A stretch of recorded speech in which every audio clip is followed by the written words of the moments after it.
Tonight we want to thank WUFT-FM and the Florida Public Radio Emergency Network for joining us in co-sponsoring the talk this evening. We ask you to turn off your cell phones if you would. After Mr. Fugate has spoken, we'll have this mic available for you to come up and ask questions. We would like our students to have first access, but the rest of you are more than welcome to come up and ask questions.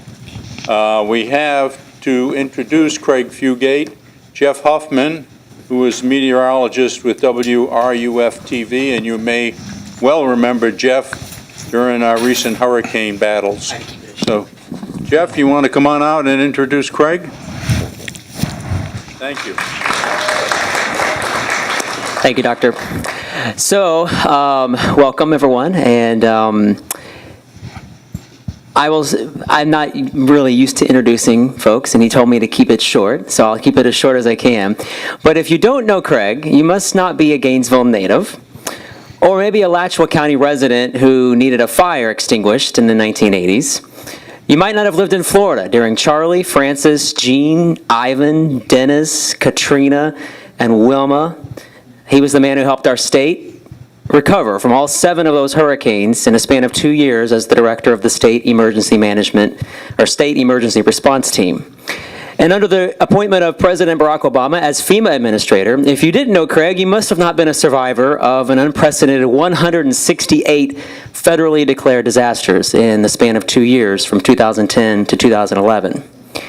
I almost forgot to mention, but you mentioned it. If you don't know Craig, you might not have been watching our Hurricane Irma coverage. He was so gracious to stop by and help us with that through the Florida Public Radio Emergency Network. And if by now you don't know Craig, you have the opportunity. He currently serves as the Senior Advisor at Blue Dot Strategies, assisting clients with emergency management implementation. And without further delay, I want to introduce you to Mr. Craig Fugate.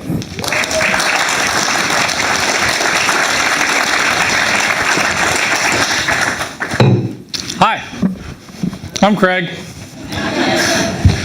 I feel like I'm at a meeting, and I got feedback from that, so I'm going to stand over here a little bit. Hi, I'm Craig. I am a disaster survivor. Although losing your power for a couple of days and having a tree leaning near your house but not hitting it, I don't really think qualifies. But it was something funny. I was talking to Governor Bush a couple of days after Irma.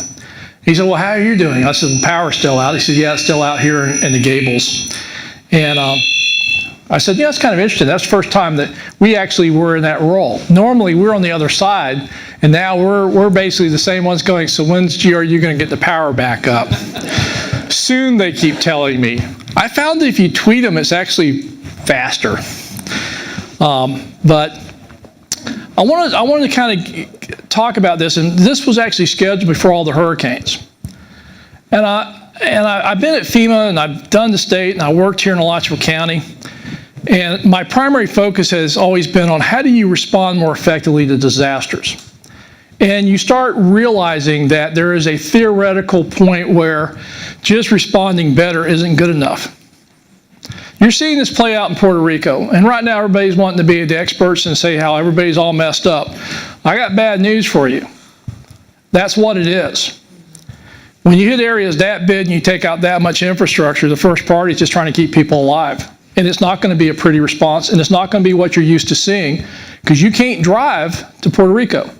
Just like you can't drive to Alaska, Hawaii, the Virgin Islands, Guam, Commonwealth of the Northern Mariana Islands, or America Samoa. And I've dealt with disasters in all those areas. So there's a lot of challenges that happen with these things. But even that started me asking the question, why do we have to keep responding to bigger and more complex disasters? And we seem to be putting a lot of emphasis on how to respond. We never really talk about why we're having to respond. And so that was really the whole gist of this conversation. And then we had 3 hurricanes. So it's even more salient. So a couple of things on vocabulary. I'm a big person, big about words. I think words matter. So some of the things that I learned, and when I brought the FEMA, I brought there was, I don't call people disaster victims. I call them survivors. And part of that is a recognition that our job is to support them, not come in and tell them how to do stuff. And the bigger the disaster, the faster the response is going to be, not from me, not from people with lights and sirens, but from your neighbor. And we have really, I think, done a disservice in our country of really marginalizing the public's role in disaster response. When time and time again, you'll see that neighbors helping neighbors is the fastest response. You saw the Cajun Navy both in the floods last year and this year, just spontaneous, no organization, not trained. You know, kind of scary to government going, whoa, wait a minute, who are you people and why are you here? Joplin, we were with President Obama. We were in the neighborhood. We're talking to this man. He's standing on the front porch of his house. That is all that is left. The president asked him if he was there during a tornado. He said, yes, sir. And he said, well, can you tell me what happened? He said, well, I was making a sandwich and the sirens been going off, but they've been going off all day. And, we already had a couple come through, but they had missed. And it goes off again. I looked out and I couldn't figure out why I couldn't see the hospital. There was a cloud in the way. And then I realized it was a tornado. So I dove in my closet and hid. And then everything came ripping apart. And the president said, were you okay? He said, yeah, I was fine. My house was gone, but I was fine. Well, what did you do? The guy kind of looked at the president like, well, I went and started helping my neighbors. The president said, sir, you mind if I ask you how old you are? I said, no, I'm 78. That was not an isolated story. If you talk to most of the people in Joplin, who got to them first, who pulled them out of the debris, it was a neighbor or a bystander. And it constantly amazes me how, when we talk about planning and response, we always talk about what government's going to do, and we never recognize the role of the public. So part of this is, call them survivors. They survived it, they're the closest to it, and they need to be part of the team. The victims are the ones we lost, and we're going to mourn and bury. But the survivors, they need to be part of that team. The second thing is, and I learned this from a famous researcher, Dr. Dennis Milletti. He wrote a book, Disasters by Design. We commonly refer to all these things as natural disasters. And that's actually kind of an excuse. It's an act of God. God never told you to build there the way you built, so why are you blaming Him? Hurricanes were happening well before we settled here. Disasters are by design. It's just a disaster. There are natural hazards we face. Florida faces more than its fair share. Fortunately, we don't have big risks from volcanoes and tsunamis, but just about everything else we have to face one time or the other. We go through drought cycles that produce tremendous wildfires. That's not unexpected. That's actually part of our history and the ecology we live in. Yet, where do we like to build our houses? In the woods. And then we get all upset when they burn down the house. Well, what happens when you put combustible materials in the woods during a drought with wildfires? And this is a mystery? And then everybody expects, well, why couldn't they put my house out? Well, you and the other 300, we don't have that many fire trucks. So disasters are disasters. There's nothing natural about them. We have natural hazards. They only become disasters how and where we build. And this isn't about not building, but do we really need to be putting plastic soffits in homes in the interface area because they're cheap?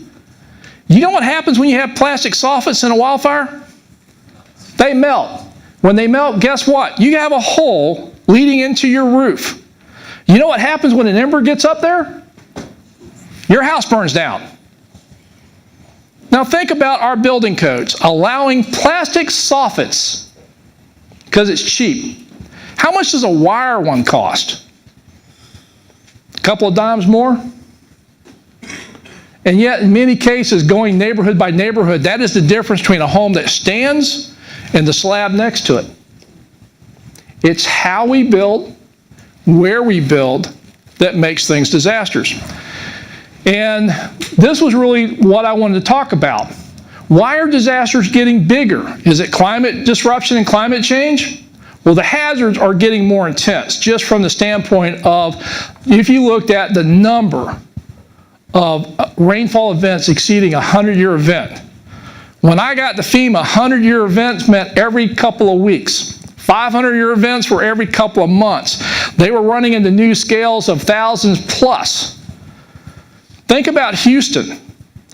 They've had 500-year events In the last 10 years, 3 times.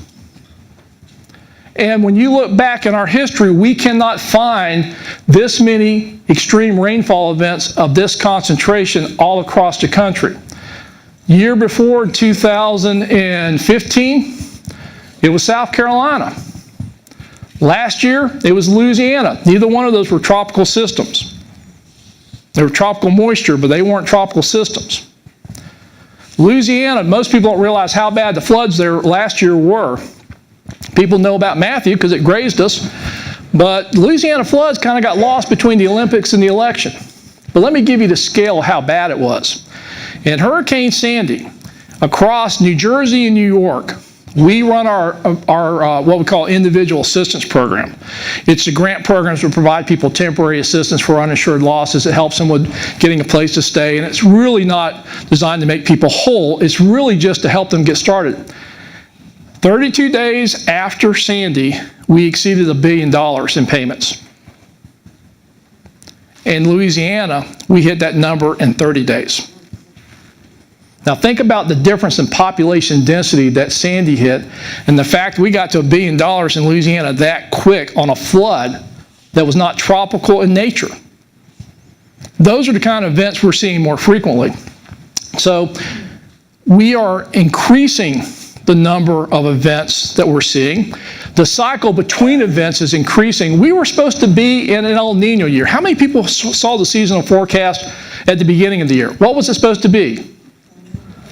Below average. But like any good bookies, they're always adjusting their point spread as they get closer to the game. So they started changing that a little closer when they realized there was not going to be an El Nino, which traditionally suppresses storms, because we were in the condition that's the most, to me, scariest time in Florida is what we call La Nada, is neutral conditions. You know the last time we had neutral conditions? 2004. Kind of why I get nervous when you go to neutral conditions. But I don't really pay attention to seasonal forecasts. There's a quick story on this. I was in a briefing with the NOAA administrator, 2010. We're in the sit room. We all had our allocations of briefings and our PowerPoints, and everything was vetted, and everything you're supposed to say is rehearsed, and it's pretty boring. And the NOAA administrator kept going on and on about the seasonal forecast, how in 2010 it was going to be off the scale, worst that we've ever seen. Everything was going to be, destroyed. And but actually, they used up all the time. So I didn't have to do my slides, which was cool with me. And the president he says, Craig, yes, sir. What are you going to do different? I said, nothing. President Obama took about 1 second to go, yeah, right, we get ready for hurricane season no matter what the seasonal forecast is. I said, yes, sir, until they tell me there ain't going to be hurricanes, we get ready. You're like, good meeting, I'm done. So 29 minutes of the world's going to end and 1 minute of going, you get ready for hurricane season. That was the brief. But we're seeing this frequency of events occur. We're seeing it go back and forth. And it's not just us. I've been in New Zealand and Australia this summer. And my counterparts down there are dealing with a scale of events they've never seen before. New Zealand, you know about the earthquakes. Well, did you know that Christchurch last year had such a severe drought, they were having wildfires and losing hundreds of homes around Christchurch on the South Island? And then approximately 3 weeks later, they got hit with 2 post-tropical cyclones and flooded in areas that they'd never flooded before. And the Maori people, the indigenous people, said there is no record in our oral history of these events occurring this frequently. Australia, you think of Australia, always drought and wildfires. Their big problem is flooding, and on a scale they've never dealt with. And again, going back to the Aborigines who have an oral history going back that far, they're saying, we don't see, there's no history of this. Yeah, we have singular events, but not back-to-back. So we seem to be getting more natural hazards and frequencies and durations and intensities that don't really resonate with our past history. And we're increasingly putting more value, risk, and infrastructure in these areas, and we're not really building them for the changing profiles we're seeing. The traditional thing we do is we look at the last 100 years of weather data to determine what the likely types of impacts are, and then we'll calculate that into what we should build to. So think about it. We're in a changing environment. The science is there. You can tell me you don't believe in stuff, and I'm like going, I don't believe in climate change either. That's not a belief system. That's factual because you can prove and disprove climate change. Whether I believe in God or not, it's hard to prove or disprove. That's a belief system. But climate change is factual. There's data there, and if you can prove people wrong, have a nice try. But your belief systems don't really matter to me. I don't believe in climate change. It's factual. It's happening. What is hard to figure out, though, is how do you tie that to singular events, which is not something that you should be doing and saying a hurricane is caused by climate change. What you really want to look at is frequency, duration, and intensity, and is that changing? I don't believe in climate change. I don't really care. Every one of the hurricanes this year broke records. Think about that. Harvey broke records, Irma broke records, Marie broke records. How is looking at past data going to help me if the 3 hurricanes that hit this year all broke records? Yet, if you go to the federal plan for rebuilding, we're going to build back to past data. In fact, the administration rolled back one of the Obama initiatives, which was to take our limited knowledge about what is changing and basically say, because this is me, I'm like, let's just double it. Because we don't know. So we actually doubled the flood standards in the Obama administration for any federally funded projects, both new construction and rebuilding, not just limited to disaster dollars, but also tied into HUD, transportation, Corps of Engineers. And what that basically means is your current standard is we measure, and again, the maps aren't perfect, but we calculate out what the 100-year flood risk is. And we get an elevation.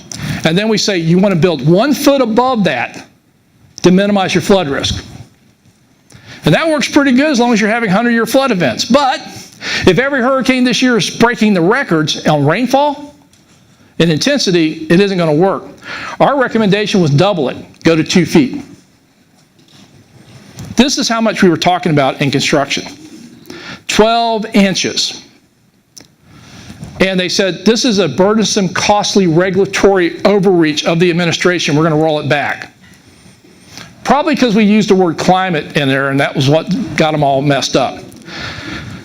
And we also said, for certain facilities, we probably want to build in some additional protection, so let's build them at 3 feet, like a fire station, that you would prefer not the flood because you want it around to respond right after something happens.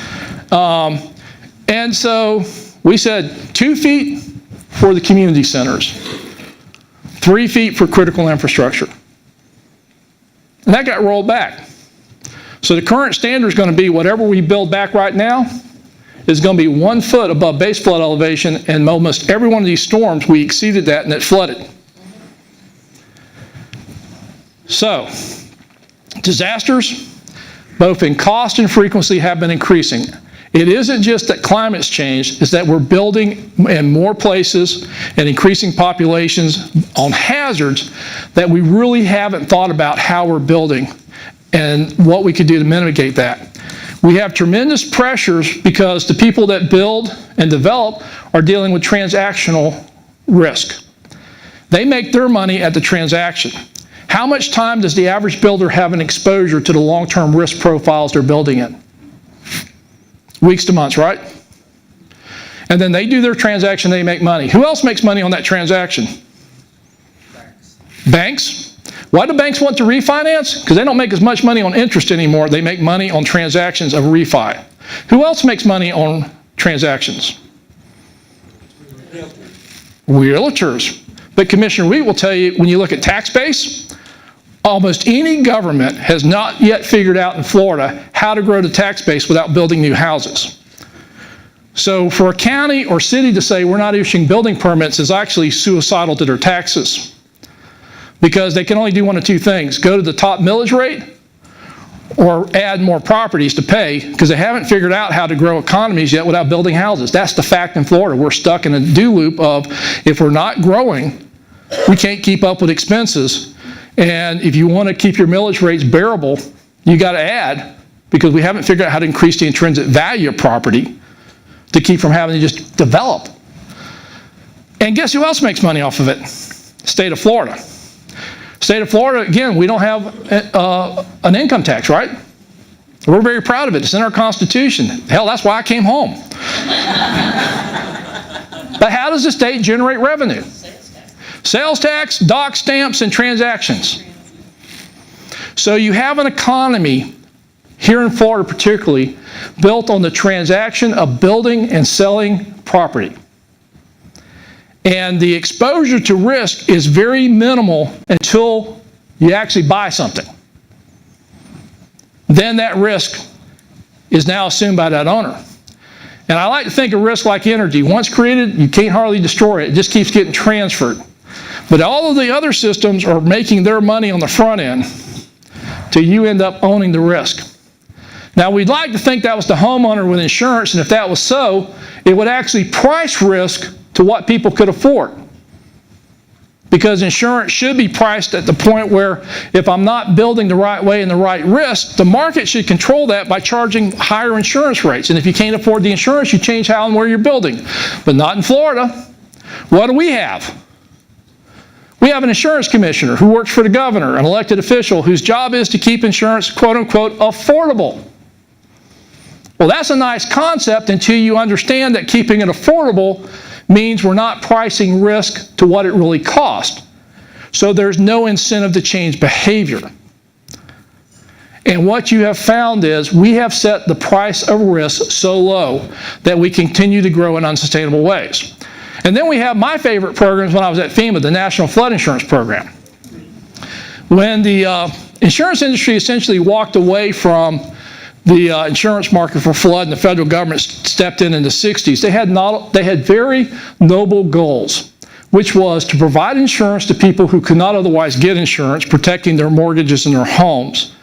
But then require communities to adopt codes and ordinances that would restrict growth in flood areas and to promote growth away from those areas, minimizing risk.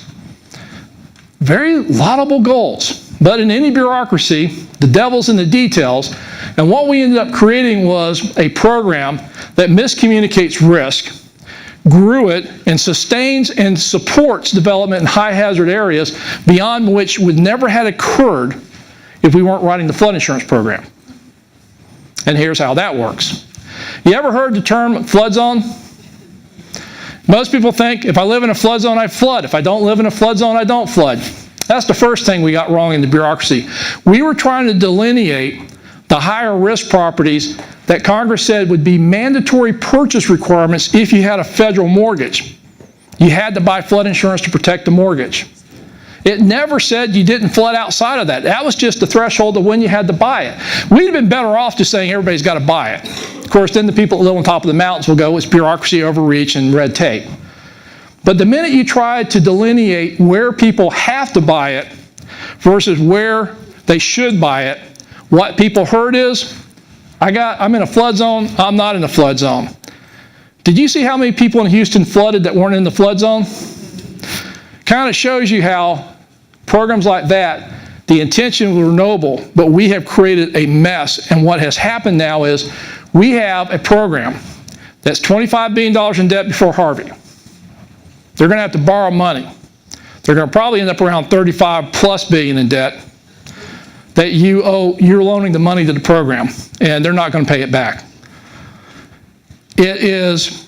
Congressional Budget Office came out, said that the inland residents are subsidizing the coastal residents, and that 25% of all policies are below what the actual rates should have been because they were grandfathered in. And it keeps growing. It's not going to be easy to fix. My first suggestion to Congress was, I think we have an obligation to people that already have homes in flood zones that are at risk. We got to figure out how we manage that. And if we try to price that to what the market values are, we're going to force people out of their homes. I don't think that's good policy. I think we have to take a step back and go, we got what we got. It's going to take a while to figure that out, but we should not be yanking the rug out from people who did nothing wrong but buy a house that was in a flood zone. But I do think we should stop the insanity and quit growing the program. So my recommendations, which are actually being taken up in the House by Financial Committee, the chairman, was stop writing policies on new construction. If it hasn't been built, let the private sector insure it. Kind of the answer is, hey, if the private sector isn't going to insure your property out there in the coastal flats, why should the taxpayer? Now, this isn't about taking away property development rights or anybody's ability to build. It just says let the private sector price risk and manage the risk. Guess who came out in opposition, spiked the ball, and killed it? Realtors. And they actually put out on their website their position papers on that. I love going to those sites and tweeting, here's who's blocking you from getting out of subsidizing new growth. Why? They make money on transactions. Now, that isn't to blanket all realtors, and actually there's a lot of realtors within their own profession that are kind of aghast they took the position in the first place. But as a national organization, they took the position. Just like the Florida home builders took the position that the Florida building code was too tough. That we probably went overboard after the 04-05 hurricane season, and updating the code every 3 years is an unnecessary, burdensome regulatory overreach, making homes unaffordable. So we think we should just review the updates every 3 years, and if we think they're relevant, we'll adopt them. Of course, since they have a preponderance of representation on the Florida Building Code Commission, what do you think the chances of that happening are? So we have, both through things like the flood insurance program, and then this other thing, the disaster programs, the ones everybody started hearing. Alachua County got declared, baffled me. I was FEMA administrator. We'd never declared Alachua County. I live here. Wasn't that bad. But there's this tendency that for local governments and state governments, their big risk would be if all of these properties got hit and destroyed, how are they going to rebuild and recover? Well, fortunately, we have FEMA and the disaster assistance programs administered by us, where the governor certifies to the president that it's exceeded all the capabilities of the state and that the state could not possibly recover without the support of the federal government. Most of the time, that's a grant writing exercise or writing checks. And here's what most people don't know. Do you know what FEMA pays for? The only thing FEMA pays for is uninsured losses. We do not pay for things that are insured. Now, it makes absolute sense to pay for shelter operations, calling out the National Guard, even picking up debris and other things. Those are response costs. But that's not where the big dollars are. When Sandy hit, you paid for 9 hospitals. You know why? Because they were either nonprofits or government-based, uninsured, who suffered billions of dollars of losses. If that had been the Hospital Corporation of America or any other investor-owned hospital, you know how much money they'd have gotten from FEMA? 0.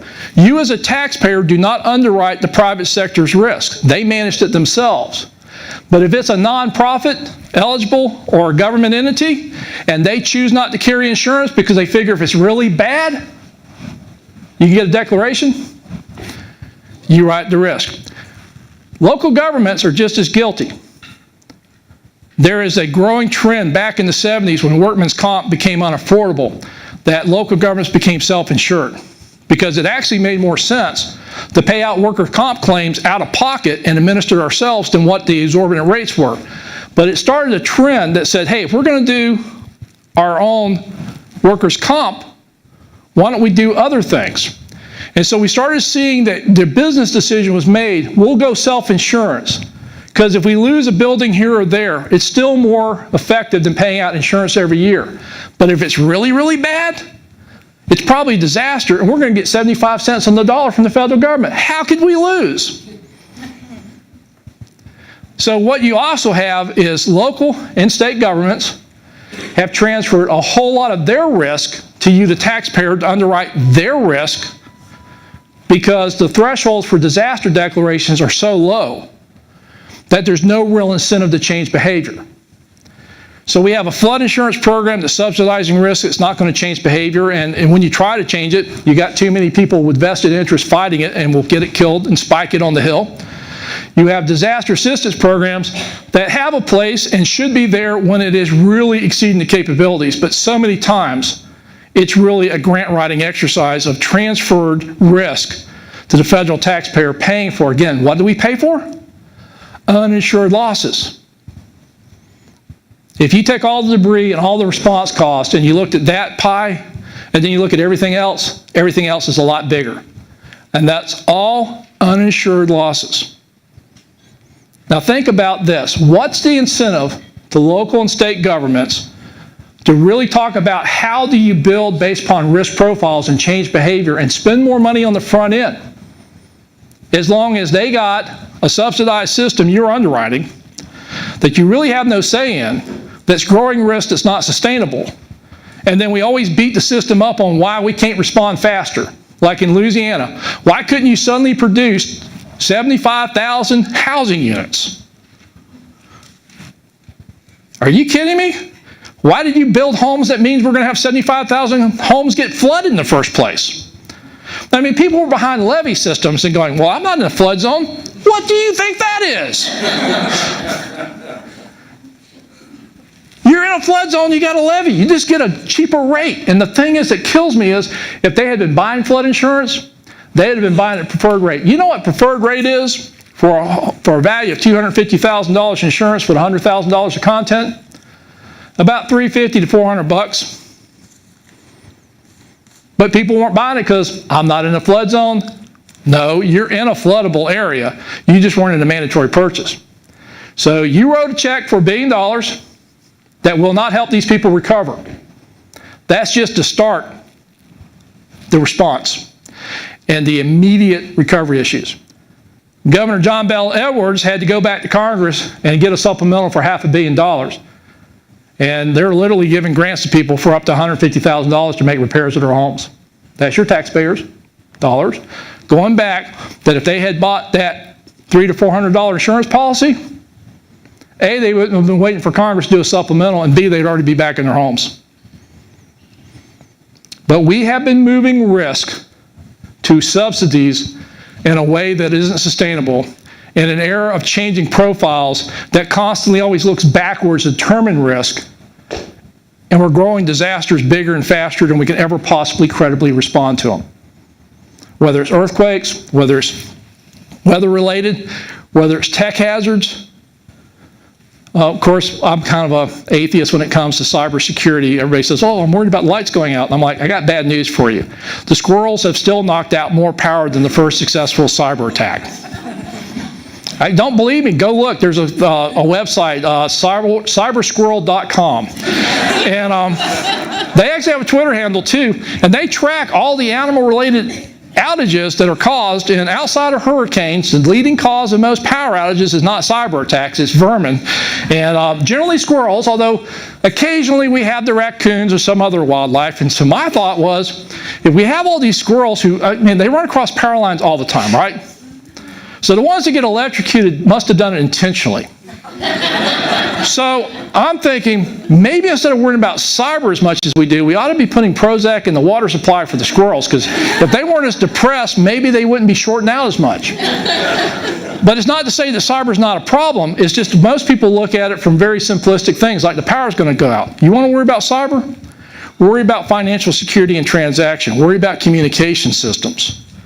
Worry about what happens when you go to your checking account and it's reading zeros and your ATM isn't working and it's not just a bank error that day. That's a real risk from cyber. Power goes out, we deal with that a lot. The fact that somebody thinks you can turn all the power off with some magical switch, we couldn't find it. We looked. You know why? There's this thing called geomagnetic storms, and when you get something on the scale of a G5, the way you protect the grid is you shut it off. There's no switch to shut it off. If there was, we would have found it, because we had everybody sitting down with industry going, how do you turn the grid off when we get maybe a 12 to 18 hour window from the Space Weather Prediction Center that the polarization and strength of the storm is going to take the grid out, and we're looking at a Claritin-style event, and we got to shut things down. And they're going, well, there's no switch. We all have to independently try to shut down and secure the grid without blowing each other up. So when they told me that, and everybody keeps telling me, you know, I interviewed with Ted Koppel, and he's really worried about this. I'm like, I'd actually try to find the hacker that could do it and then enlist them in case we do have a Claritin event so we can save the damn transformers. That's some of the stuff I deal with when I was at Washington is people worry about stuff. I'm like, the stuff you should be worrying about ain't that, or what you're worrying about isn't really what's going on. But what's really going on in disasters, yeah, they're getting bigger and more frequent, but it's because we're building in ways that aren't sustainable, because we're pricing risk so low we're not changing behavior. And there's two good examples of how we have changed behavior and culture in this country on risk. Seat belts and cigarettes. When I grew up, you didn't wear seat belts and you smoked. And if you didn't, you were the outlier. I mean, think about it. When I was a kid, if you didn't smoke, you were the one that was the outlier. You either had chronic obstructive pulmonary disease or there's something wrong with you. And I grew tobacco. I cropped tobacco. I didn't smoke. I was an outlier. But seatbelts were the same thing. I used to teach defensive driving. You know how many excuses I've learned from people about why they didn't wear seatbelts? They wanted to be thrown clear of the vehicle so they wouldn't get crushed. I'm thinking, you do realize your chance of serious head trauma and cervical injuries is like off the scale and you're probably going to die? Yeah, but I just don't want to be trapped in the car if it's on fire. If I get thrown out, rolled over, and break my neck and die, that's much better than the trauma of being stuck in my car with a seatbelt as it catches on fire. I'm like, do you know how many times a car's caught on fire with a seatbelt that didn't work and people couldn't get out? I can measure that with my pinky finger. But people do things that were kind of strange. But over time, we started changing that. Why? One was constant, consistent messaging, and two was enforcement. You started getting tickets. We started with the kids. You drive around with a kid that's not in a car seat, not only are the cops looking for you, everybody else is going to rat on you. They'll start calling you and say, hey, there's a person with a kid and they're not in a car seat. You need to stop them. When I was growing up, the back of the truck was good enough for me. But think about how things have changed in a relatively short period of time. We've gone from seat belts were something that weren't available or was an option you paid for to people now, you're an outlier if you don't wear your seatbelt. It's almost unnatural to get in the car and not put the seatbelt on. Cigarettes, you're a pariah in today's society. You don't get to smoke inside. You got to stand out in the damn weather and smoke right. Used to be the people that didn't smoke had to stand out in the weather. You can't smoke in restaurants, except in North Carolina. You can even smoke in hospitals in North Carolina, but that's North Carolina. But in most places, you're so restricted on what you can do, and the price of cigarettes is priced so high. We've actually seen significant decreases in lung cancer, lung-related diseases, heart disease, which for all of us is actually saving every one of us money for fewer patients, putting demands on the health resource systems. Same thing with seatbelts, fewer casualties. You know, there's more people driving more miles, and our death rate has not kept up. It was because of increased safety. Yet even though we drive more miles, have more cars on the road, and we should have saw more deaths, it actually plateaued. So we know that if we address our risk, price it appropriately, we can change behaviors and change outcomes. Well, we need to take the same steps and start talking about disasters. Because our past is not a good indicator of our future. And when you have 3 hurricanes back to back and all 3 of them are setting records, and you're telling me we're going to look at past data to figure out how we're going to build to the future, I'm like, what part of this aren't you getting? And the best argument, and I think the administration is actually going to act on this, you don't have to talk about climate change, but doesn't it make sense if you're going to use your taxpayers' dollars to build something back that wasn't insured, we're not going to just build it back the way it was to get wiped out next time, but put some investment in it and build it back better so it likely survives? That's actually good financial planning. That's a good use of federal dollars. That's a smart investment. So just don't use the word climate change and maybe they'll do it. The last thing I want to leave you with, and then I'm going to open up to questions, is when I got to Washington, I came across a profound observation. It wasn't that profound. Again, I'm kind of a simple person, but did you ever really wonder how bureaucracies can become just as mind-numbingly caught up in process and red tape, and just how it doesn't make any sense to people, and like, what were you thinking up there? But I know people in government, they're public servants. You know, we call them bureaucrats as a negative, but they're public servants. They're good people, they're smart people, they're trying to do the right thing. How can a collection of some of the brightest people that we have try to do the right thing come up with such strange and bizarre outcomes? Well, do you know how bureaucracies work? You tend to get a program requirement that Congress says, go do something and figure it out. Everybody hates all the rules that we make, and Congress says you shouldn't be making all these rules. They're the ones that mandate it. They give us a program that says, now write rules to administrate it. So bureaucracies generally have to solve for complex problems that have to fit across a wide range of situations, some of which can never be anticipated, with the least amount of risk of failure or fraud or abuse, with the lowest efficiency or the greatest efficiency and the lowest expenditure of funds to be able to reproduce it and do it over a scale of the entire country. So bureaucracies tend to solve for what they can manage with the least risk of failure and the greatest amount of outcome with the available resources they have. So they tend to build very tightly coupled systems around what's easy for them to administer. They don't intentionally set out to make your life miserable. They're just trying to survive theirs and implement programs that won't result in them getting hauled off before committee hearings about everything that went wrong with it. So they tend to design for themselves what they can administer and get great success with the least amount of risk. That means that if you're one of the 80% that fit their programs, it's a great program. If you're an outlier, it ain't gonna work. And if that was just one program, you can navigate it. But every program tends to fall back to that same approach. When I got to FEMA, our individual assistance program, the one that helps the families that don't have insurance in declared situations, there was 9 different programs administered within that, all running separately. That when somebody came into FEMA, all 9 of them would ask for the same information. And people go, don't you guys talk? No, the programs were separate. They'd actually go out and hire contractors to build their systems for their program, never thinking it had to link to anything else. And I said, guys, do you ever hear of Steve Jobs? Oh yeah. I said, do you ever see an iPhone? Well, yeah. How much instructions did an iPhone come with? None. I'm like, I want you to think like Apple. People shouldn't have to know us and read our rules and follow our instructions. We should build our systems around the people we serve. They shouldn't require instructions. Think about it. If you're applying for FEMA for assistance, it ain't a good day. First of all, you didn't have insurance, so you're financially in trouble already. You probably have lost things that you can never replace, and you may have lost loved ones. And now you're coming into the bureaucracy that says we're here to help. Call 1-800-621-FEMA. It's tattooed on our bodies.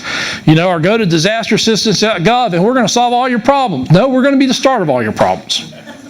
Because when you get there, the first thing they're going to do is they're going to want all this information. Because we got to verify you are who you are, where you live, and you don't have insurance. Because you'd be surprised how many people will rip off the federal government and commit fraud. So you got to build systems that, well, of course I live here. Well, how do I know that? Well, what I need, can you send me a bill? Oh, man, that all got flooded.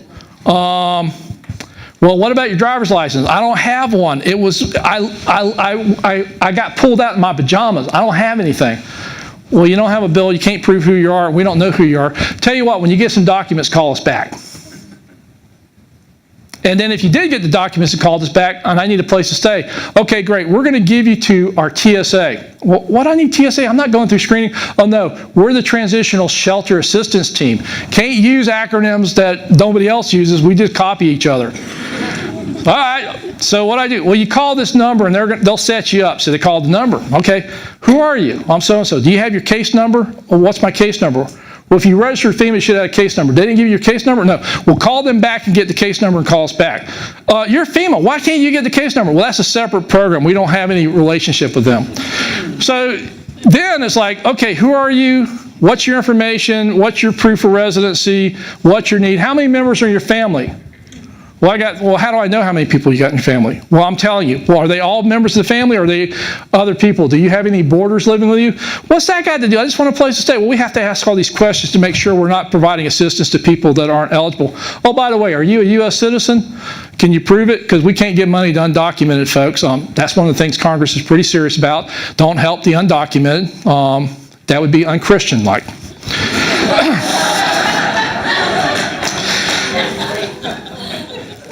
They better pray to God he doesn't come back because he ain't going to be happy. But then you go, okay, I got temporary place to stay, but my house is wrecked. I don't have insurance, and I'm going to have to figure out where I'm going to live for the next couple of years. Oh, we have temporary housing units. Well, how do I get that? Well, you got to call this number. And now you got to start the whole process over again. I'm like going, guys, why do we do this? Because we built each one of these programs as standalones. We optimize them for the people running them with no consideration that it's just one family. They're dealing with as many as 9 different programs in FEMA to get help. So I said, I got a novel idea. Let's pretend we're Apple and they don't need instructions. And wherever they touch the system, they get help. And we figure out how to share information. And oh, by the way, we can actually get credit bureaus and pay them. So when somebody says they're so-and-so, we can actually run a credit history and go, yep, they lived there, they got bills, we validated their information. That's how your bank does it. That's how anybody else does it. You're applying for assistance, we go and get the information. We can do that very quickly. And Sandy, now you go from Katrina where our fraud and error rate was up to 15%. You get to Sandy, we did this on phone calls, using remote sensing. Basically, we had Civil Air Patrol fly over, take pictures of all the homes. Everybody says use drones. I'm like, actually, CAP's cheaper. And we could actually look up, you give us an address, we'd pull up your credit history and go, the name matches, the address matches. We'd look at the satellite imagery or the pictures from the CAP going, that home's got flooded, we're going to give you partial payment. That's how we got $1 billion out the door in 32 days. You know what our error rate in that process was? It jumped all the way up to 2.5%.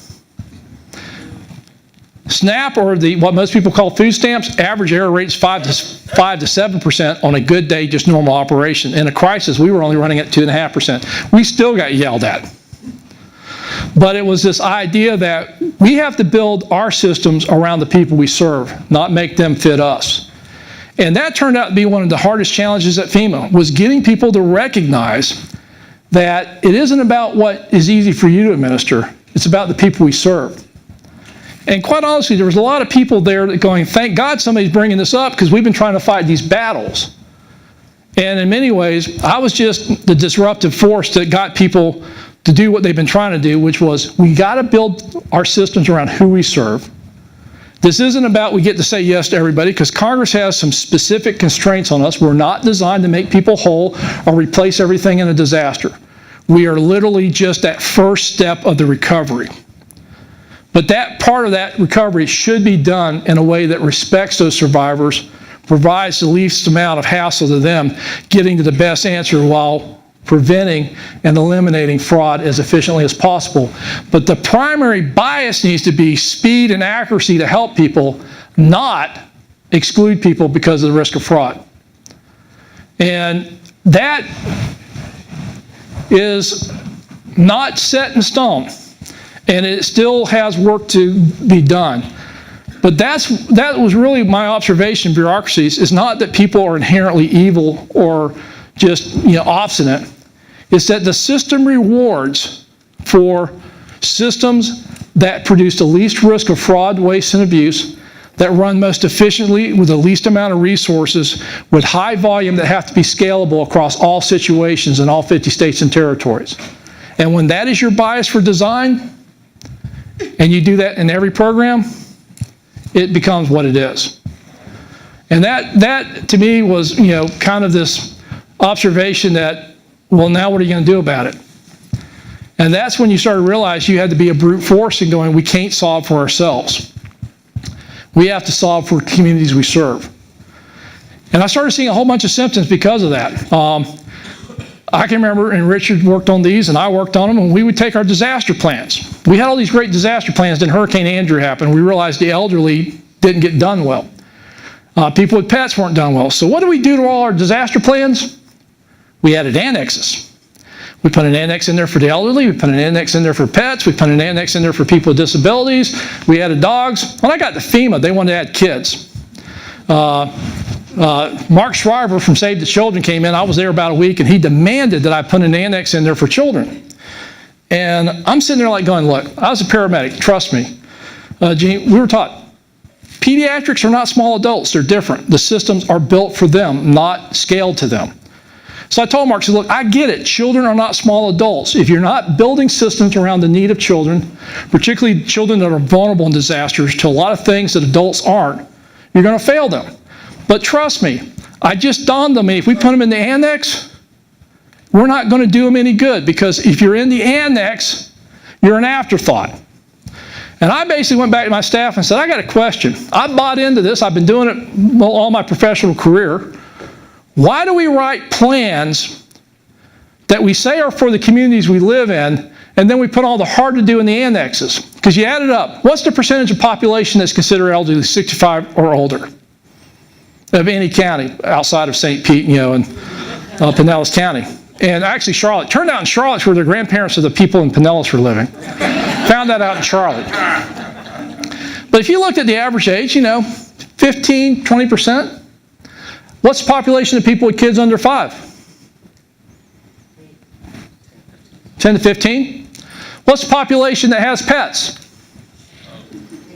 About half or more. What about people with disabilities, both identified and not visible? All of a sudden, there's a hell of a lot more people than the annex are in the basic plan. Who the hell are we planning for? And that's how I approached it. That kind of threw my staff for a loop. I said, I don't get it. Why are we writing plans for easy instead of for what's real? Why do we have to put everything in the annex? If we're planning for this in the front, it actually makes more sense and it's more resource efficient. Why do we keep putting them in the annexes? Because emergency managers sit in the basement in the closet of the old EOC in the Alachua County Administration Building and write plans by themselves. When I grew up, you just wrote the plan. None of this about including the community because, hey, you weren't government and you'd have all these demands. And that was the problem. We wrote plans that were easy to write, easy to administer, and absolutely failed our citizens. Because bureaucracy solved for what's easy to do. It's a lot harder to bring in community groups and bring in various individuals into a planning process that's going to increase your workload. The time frames won't always have agreements. You're going to have to force consensus, and it's hard. But if you do that on the front end and you're inclusive and not exclusive in your planning requirements, what happens when the disaster occurs? You got a lot more buy-in. You have a lot more participation, and if you think the public is really a resource, they have to be a resource when you're planning, not in the aftermath. And you get much better plans. It's harder work. And it means that you're going to open yourself up to non-government entities who will actually criticize you. But that process builds plans based upon the communities we live in, not make communities fit our plans. And again, I've been through this enough to start this whole process back to why do we end up doing the things we do? When you look at them and go, this doesn't even make sense, and I'm in the business. But I want to come back to one thing and open up to you. As long as we price risk too cheap, there's no incentive to change behavior. Risk will constantly grow, disasters will get bigger, and you, the taxpayer, will pay. The best way I know to price risk is to tie it back to commercial markets and what investors are going to invest in. And there's a lot of people that hate insurance companies, and I ain't a big fan either. But when you allow the market to price risk, they have historically, over longer periods of time, done a better job than when government's pricing risk, because the inherent bias is, you ever find a politician that wants to tell a constituent no? It's one of the hardest things that you have to do as elected officials, tell people, no, we're not going to do that. Yes, you're going to pay more, because that's the risk. And if you want to build there, you're going to have to build to these codes, because otherwise you're just producing more risk that everybody else will be paying for. But if we don't make that decision, we're starting to hit tipping points on the cost, but more importantly, the suffering that people go through. Now, you start adding up all the people from Texas, Florida, and now Puerto Rico.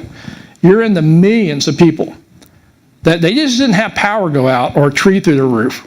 They've lost everything.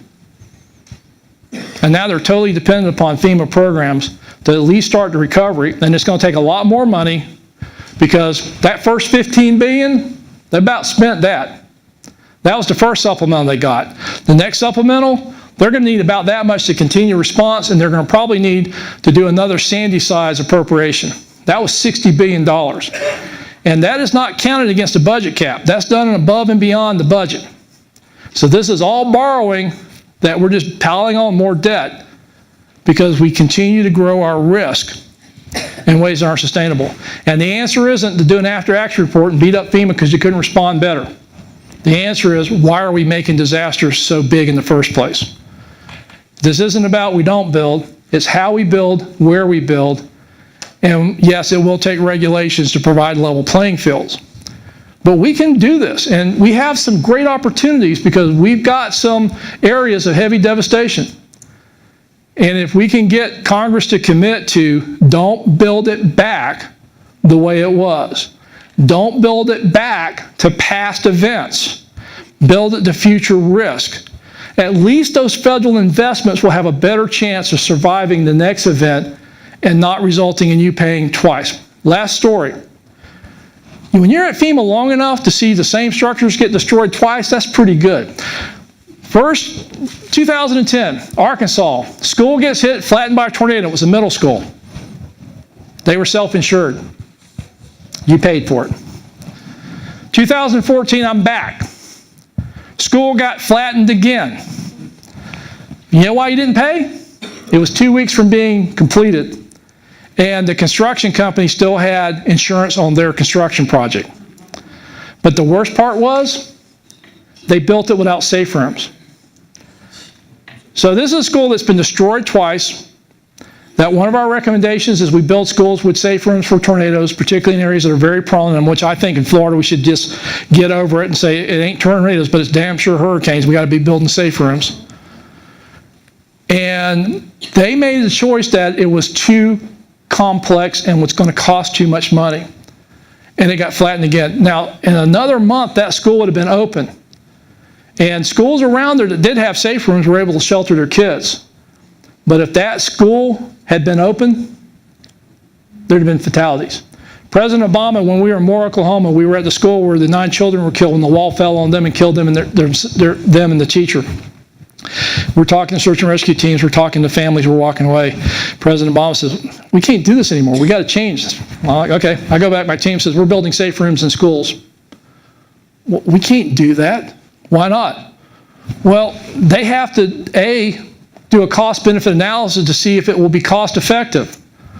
I'm like going, yeah, I got that, guys. I'm telling you, we're doing it. Well, you don't understand. That's why most of them don't do it, is because they have to do a cost-benefit analysis, and it's so complex that a lot of them just won't even go through it, and they have to do the cost match on it. Congress did something, and again, I know who did it. Staff on the Hill a lot of times will get things in the legislation that do a lot of great things that people don't pay attention to. But one of the things that got put in the Sandy Supplemental and Recovery Improvement Act was a clause in there that said FEMA can build back to best available codes and data, not to the adopted building codes. And since the International Code Council, the ones the state don't want to adopt every 3 years because it's too cumbersome, had developed a code for safe rooms, turns out if your building is substantially damaged or destroyed over 50%, you got to build back the code, right, Richard? Every time something burns down, they build back, or if they're damaged, they got to build to the current codes.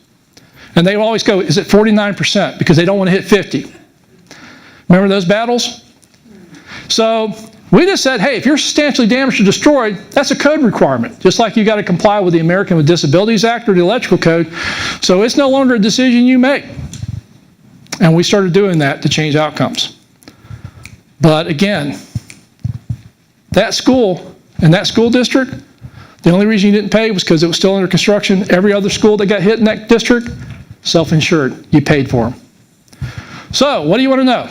And they have a microphone because we're streaming. So the mic's over here, so if you want to come up to the mic, we are streaming this, which means that all the stuff I've said is now a public record, will come up at some hearing and will be used against me. And I don't really care.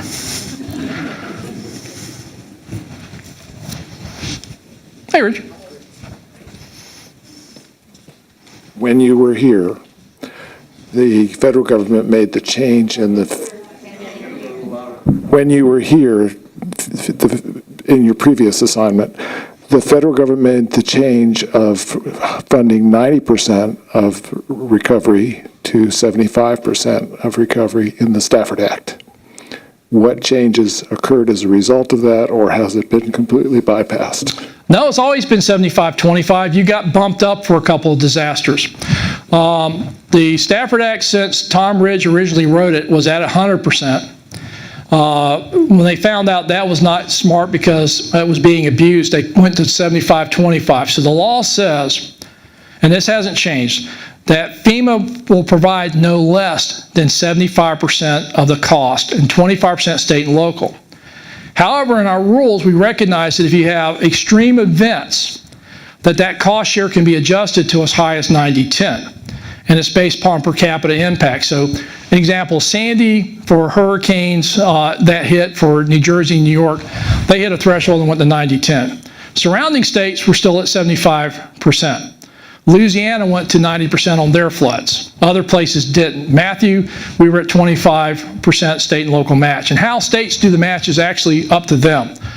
We provide 75% on the federal side, then it's up to state and governments, local governments to do that. Florida splits it 50-50 with state and local governments, and locals can appeal if they don't have match, which is something we dealt with during the 04 hurricanes. Okeechobee County, DeSoto, some of the smaller, poorer counties, they really didn't have the match, and so we waived it for them.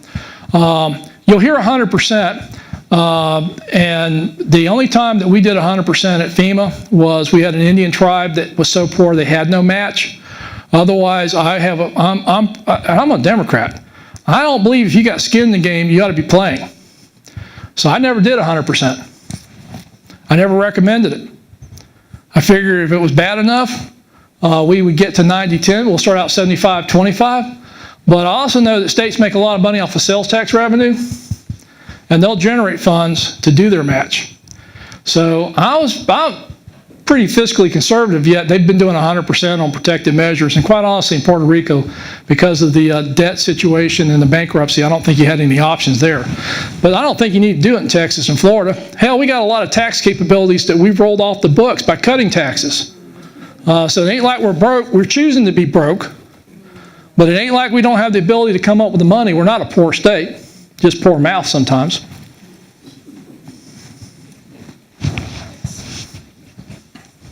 Hello. What you said about segmentation and how some agencies are siloed in a way that they're not addressing problems. And we're not talking about the University of Florida, right? We're just talking about the federal government. Okay, just want to be clear. No, all the colleges here get along nicely. Yeah, I've heard that. But I'm actually with Healthcare Coalition here, North Central Florida Healthcare Coalition. And can you speak to healthcare coalitions and sort of, are they an example of what, or the change that we may need to be moving towards? What are you calling a healthcare coalition? I think I know, but I want to make sure before. Yeah, emergency preparedness, where you have EM, public health, EMS, and hospitals cooperating in a way that, they talk about common issues and challenges and work together as best as possible to address. That's just basic emergency management. What do you think that's special? Basic emergency management. That's what we should have been doing. Yeah. It's not novel. Yeah. Previously, the Healthcare Coalition was trying to address why the hospitals kept going on bypass and why we were having to transport patients past ERs because they were quote-unquote busy. Yet at the same time, they had mass casualty plans they never implemented. So, no, what you're describing is really what the system's supposed to be doing. It's nothing novel. It's what the basic things were. It's just that it's so rarely done, it seems novel. But really, if you took the EMS system, which EMS was actually a pretty interesting thing. It was one of the first times you had to have a system with a lot of different interdependencies that weren't owned by any one entity. To make it work, you had to have a 911 system. Alachua County was one of the first 911 systems in the nation.